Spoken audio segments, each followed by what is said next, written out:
Yo, yo, yo, this is Shades in the building. About to react to why age, should we end aging forever? So, saying why age, should we end aging forever? Which I don't think that's possible unless maybe in like 2020, no, or what I'm saying, 2050, somewhere around there, far future, be like androids or something. So, but let's go ahead and hop into the video, see what they're talking about. Alright. Choose right now, how long would you want to live? 80 years? 90? 120? Longer? And do you think you'll change your mind once you reach that age?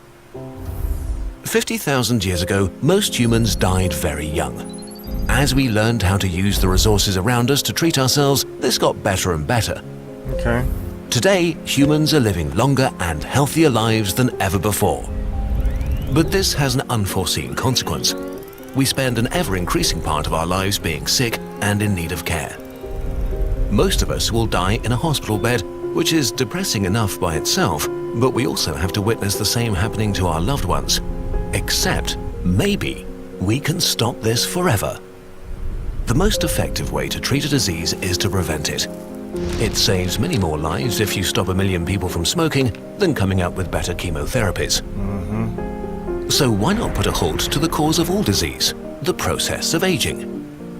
In a nutshell, aging is caused by physics and not biology. Think of cars. Parts wear down from rubbing and grinding. Metal rusts, filters get plugged, rubber cracks. Our bodies are worn down by trillions of tiny physical processes. Oxygen, radiation from the sun, our metabolism. Our bodies have many mechanisms to repair this damage, but over time they become less effective. So our bones and muscles weaken, our skin wrinkles, our immune system gets weaker. We lose our memory and our senses diminish. There's no such thing as dying of old age. We all die because one of our important parts breaks. The older we get, the more damaged and fragile we become until one or multiple diseases take over and kill us. Unnoticed by most of us, longevity research has made some unprecedented advances in the last few years.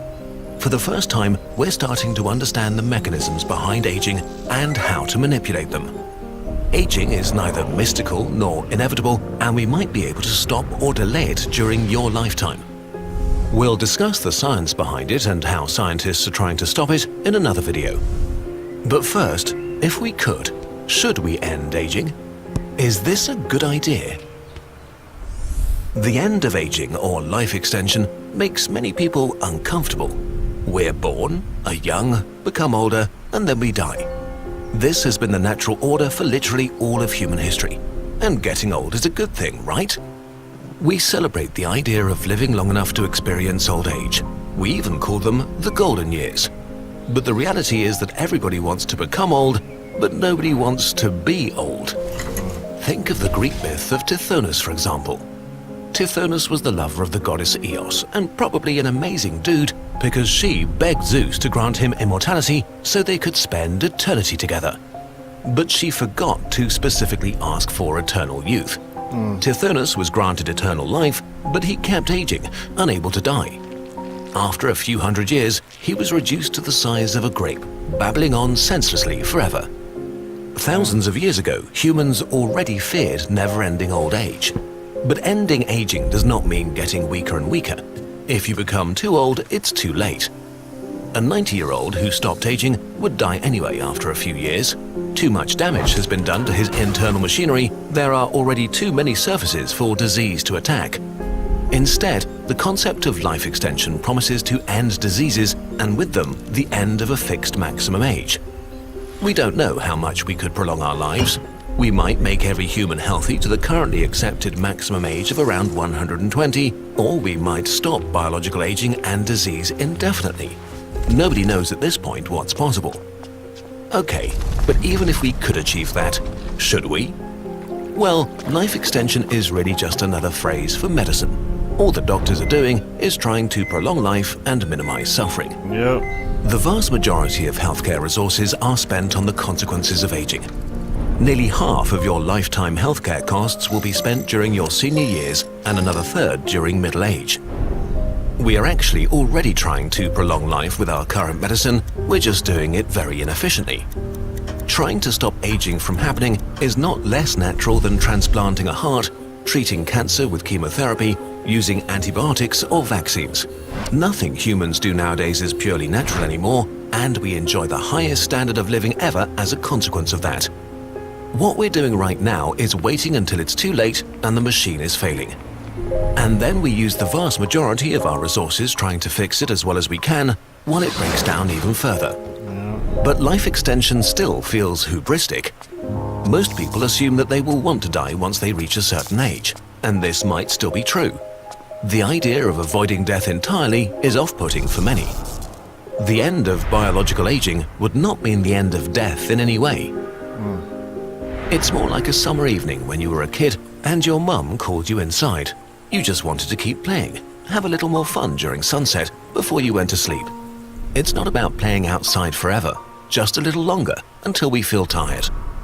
If you imagine a world without disease where you and your loved ones could live in good health for another 100 or 200 years, how would this change us? Would we take better care of our planet if we knew we would be around longer? If we could work for 150 years, how much time would we spend figuring out what we're good at? How much more time would we spend learning? Would the intense feeling of pressure and stress many of us are feeling right now go away or get worse? So, asking again, if you could choose how long to live right now, in good health and with your friends and family, what's your personal answer? What would you like your future to look like? But maybe you're still unconvinced. Some nagging feeling remains. That is the Reaper whispering into your brain. Watch my video. Alright people. Now, after listening to this, number one, you're not going to stop all this extra stuff.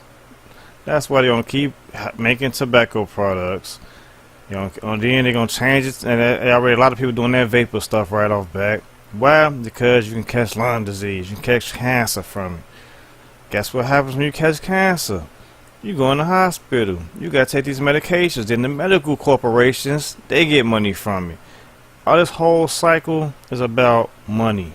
That's number one. So if everybody was stay healthy and didn't have these problems, then the corporations would lose out on billions and trillions of dollars. That's just what it is. But would you want to live forever? I don't know. Leave in the comments below. Living forever, huh? But what if you was the only person that could live forever? Which means you had to bury your kids, bury your spouse, bury your family. You gotta drift the world forever. What if that could happen? Would you want to? Or would you not?